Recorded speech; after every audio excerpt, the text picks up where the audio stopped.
আজ আমি একটা সুন্দর দুর্দান্ত রেসিপি নিয়ে চলে এসেছি। সেটা কি জানো? লেবুর আচার। তো দেখো আমি লেবুর আচার কীভাবে করি। এই লেবুটা তুলে জল দিয়ে ধুয়ে রোদ্রে সামান্য টাইম রেখে দিয়েছিলাম যাতে জলটা গায়ে থেকে শুকিয়ে যায়।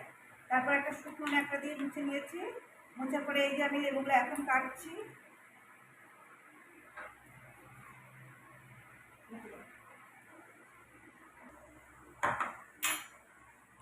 সমস্ত লেবু কাটা হয়ে গেছে।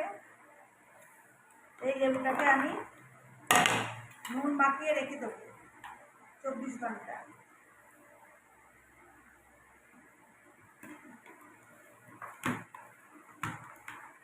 এরকম থাকবে, 24 ঘন্টা রেখে দেবো নুন মাখিয়ে। 24 ঘন্টা পরে আবার আমি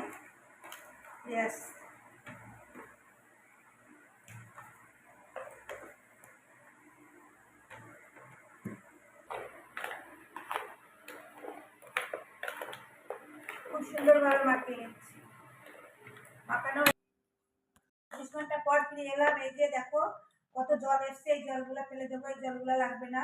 আর এর সাথে লাগবে এই যে এখানে মশলা আছে, জোয়ান, সাদা সরিষা, মৌরি, কিছু শুকনো লঙ্কা, মেথি আর গোলমরিচ। এগুলো শুকনো খোলায় ভেজে নেব। মৌরিটা দিয়ে দিলাম।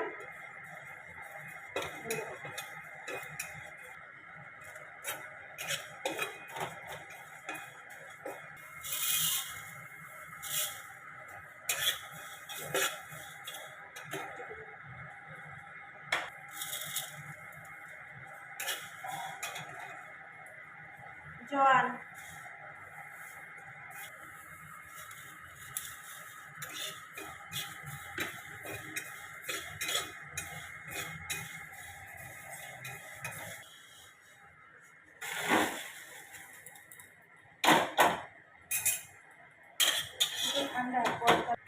একটু ঠান্ডা হোক, এরপরে আমি মিক্সিতে এগুলো পিষে নেব।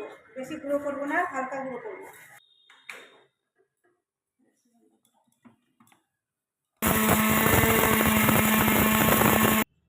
মশলাটা মিক্সিতে করে নিয়েছি।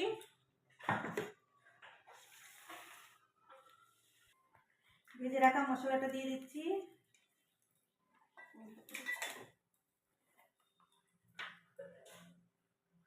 বেশি করে দেবো, 1 চামচ ফুল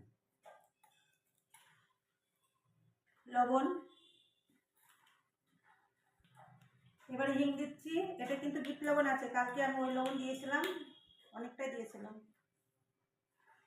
হিংটা দিলে আচারটা খারাপ হবে না, ভালো থাকবে। এবারে আমি এটাকে ভালো করে মিশিয়ে নেব। 5 মিনিট হয়ে গেল লেবুর আচার বানানো।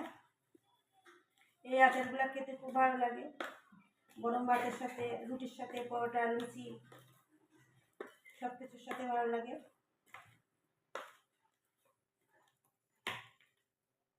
হয়ে গেছে। সামান্য পরিমাণে একটু তেল দিয়ে দেবো, তাহলে খেতে আরো টেস্ট লাগবে। হয়ে গেছে আমার লেবুর আচার বানানো, কত সহজে হয়ে গেল।